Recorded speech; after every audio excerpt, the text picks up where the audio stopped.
esta conferencia diciendo el ateo soy yo,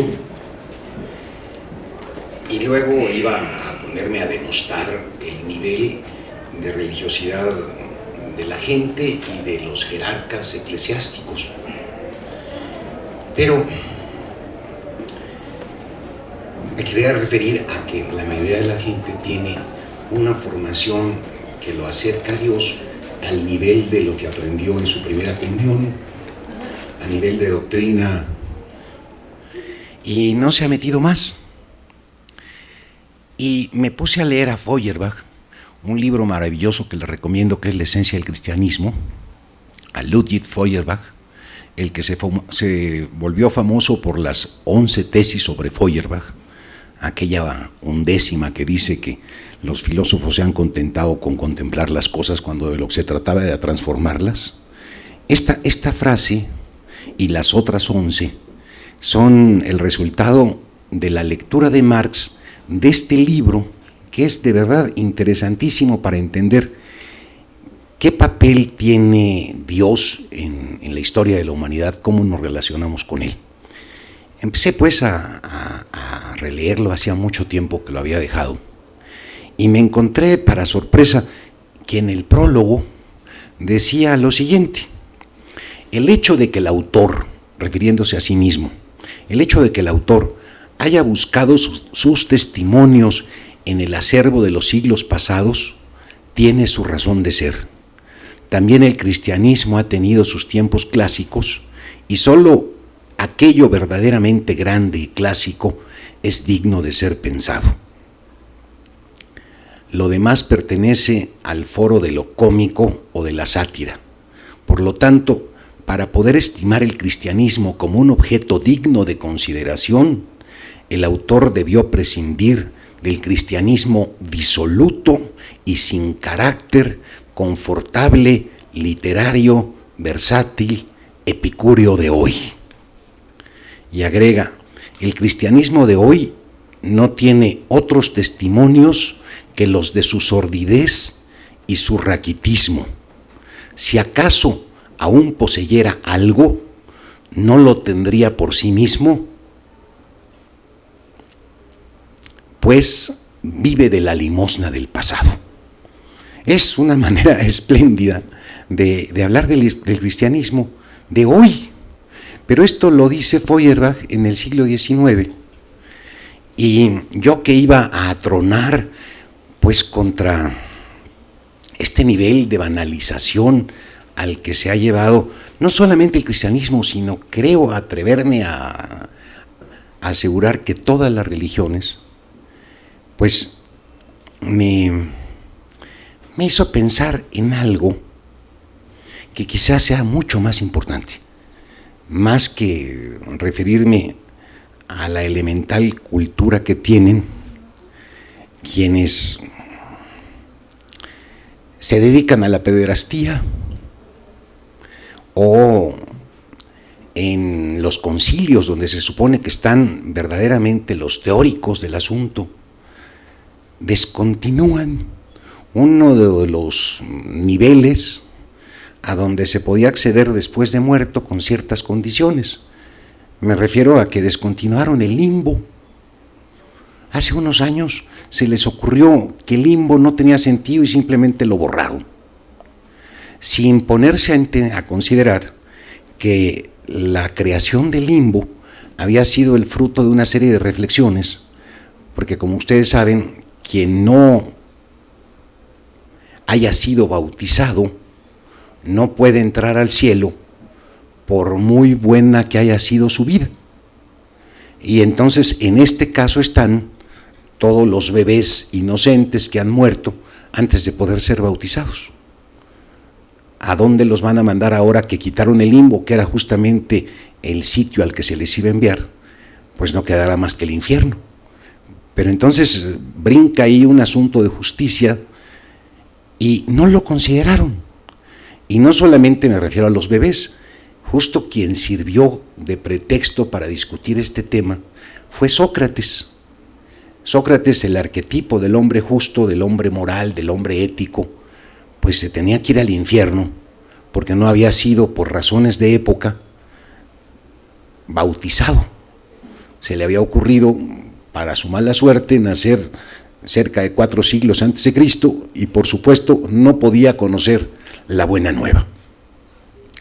Para esto servía el limbo y simplemente lo tacharon así como una especie de enmienda de estas que hacen nuestros diputados a la Constitución, sin darse cuenta la hondura, el calado que tiene, no en el nivel político, sino en el nivel pues teológico que tiene, sobre todo si es verdad lo que sostienen, una mayor longevidad.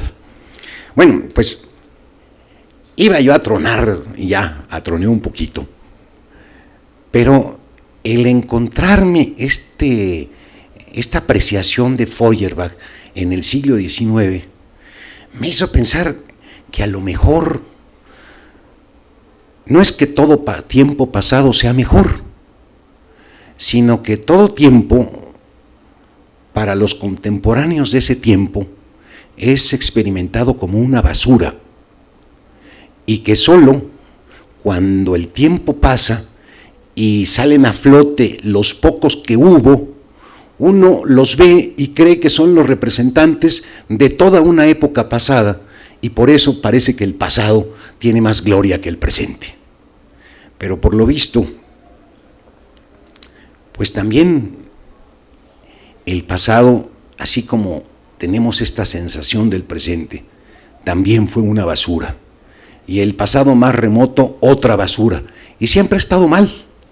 Lo que pasa, insisto, es que los que logran sobrevivir a su tiempo, esos pocos, esos cuantos que tienen algo que decir, cargan con ellos la gloria de toda una época. Y nosotros, al voltear a ver la historia, solo vemos a los que destacaron y nos hacemos el espejismo de que el pasado fue mejor. No dudo, pues, en consecuencia, que en el presente haya también uno que otro que le pueda dar en el futuro alguna empuñadura como para rescatar este siglo. Este siglo que es de una decadencia tan procaz como la que menciona Feuerbach en el siglo XIX, refiriéndose a un cristianismo disoluto, sin carácter, confortable, literario, versátil, epicúreo, y que no tiene más que la sordidez y el raquitismo como testimonios actuales, y si al caso posee algo, es porque vive de la limosna del pasado. Es un gran escritor Feuerbach. Estos señores del siglo XIX, verdaderamente, qué manera de escribir. Les recomiendo la lectura de Feuerbach, y si quieren sentir así la prosa dura, pesada, léanse a Miguel Bakunin, Dios y el Estado, o léanse La conquista del pan de Kropotkin. No hay manera de leerles un párrafo sin que se le exalte a uno el ánimo, la emoción y las ganas de cambiar el mundo. Bueno, aquí el ateo soy yo. Y luego recordé un pasaje de Nietzsche que lleva por título El área del insensato. En El viajero y su sombra aparece este texto, y es la primera vez que Nietzsche anuncia la muerte de Dios. El insensato es un loco que anda disfrazado un poco al estilo de Diógenes, trae una lámpara durante el día. Diógenes la traía y se la ponía enfrente a cada hombre, no obstante que estaba encendido el sol. Y andaba buscando un hombre, no lo encontraba, entonces veía a cualquiera de nosotros y pasaba de largo después de iluminarnos la cara. Este remedio de Nietzsche para que su insensato sea quien dé la noticia de la muerte de Dios hace que la escena se vuelva un tanto chusca, porque todos los que están en la plaza empiezan a burlarse de él. Le dicen, este tonto no sabe que eso ya es noticia vieja, anda buscando a Dios y no sabe que ya se murió hace mucho. Y de pronto el insensato dice, ¿cómo llenaremos ese vacío? ¿Qué ceremonias, qué danzas tendremos que inventar para llenar ese vacío de Dios?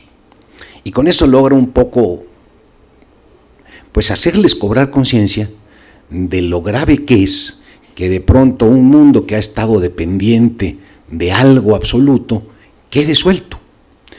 Y dice que hay asuntos como la luz que llegan con un enorme retraso desde donde son emitidas, cosa que ya platicamos en otro momento de los años luz. Todas las estrellas que vemos, pues se supone que están envejecidas, tantos como los años luz que nos separen de ellas. Y este vacío del que habla el insensato es justamente la posibilidad que tenemos de poder acercarnos a la noción de inmensidad a través del concepto de Dios. Este concepto lo he abordado aquí mismo en varios ciclos. Hemos en alguno explicado las pruebas de la existencia de Dios, en otro momento nos hemos referido a Él como lo que le da sentido a la existencia, al menos en algún momento histórico. Luego también lo planteamos la última vez que hablé de esto en el ciclo pasado, como lo que le da a la racionalidad su fundamento último, porque a las preguntas ¿por qué?, que parece que nos llevan en una secuencia que no termina nunca, de pronto Dios se levanta como un fundamento para sostener la estructura de la racionalidad. Si de veras es un apetito de andar buscándole las últimas y los finales a las cosas, tendríamos que encontrarnos con algo que no tuviera o no le cupiera una pregunta. Lo hemos visto así, pero ahora el asunto lo vamos a retomar más bien, justo por el lado de esta sensación de inmensidad a la que podemos enfrentarnos, pues a través del tema de Dios. No de balde el mismo Feuerbach consideraba la religión como la vía que hacía conciencia del infinito. Gracias a la religión, dice Feuerbach, es que podemos tener una conciencia del infinito. Y me pregunto, ¿ante qué se enfrenta el hombre cuando se plantea el asunto de Dios? ¿Qué es lo que nos ponemos delante? Y quisiera empezar a responder esta pregunta, pero por un lado que aparentemente no tiene nada que ver y que parece que nos va a extraviar, pero creo que es el mejor camino para llegar a responder ante qué se enfrenta el hombre cuando se plantea el asunto de Dios. Vámonos por un lado extraño. ¿Qué lee cada persona en un libro?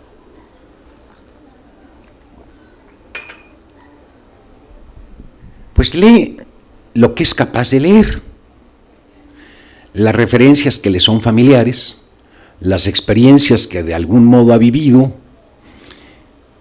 y lo demás, pues lo demás le pasa por alto.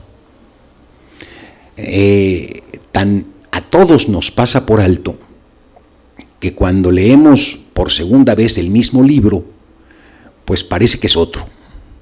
Es otro porque llegamos a él con otras lecturas, con otras experiencias, con más referentes que nos permiten decodificarlo de otro modo. Y entonces el libro, aunque es el mismo, siempre cambia. Cada persona, de hecho, lee un libro diferente y ese mismo libro se vuelve diferente si la misma persona lo vuelve a leer.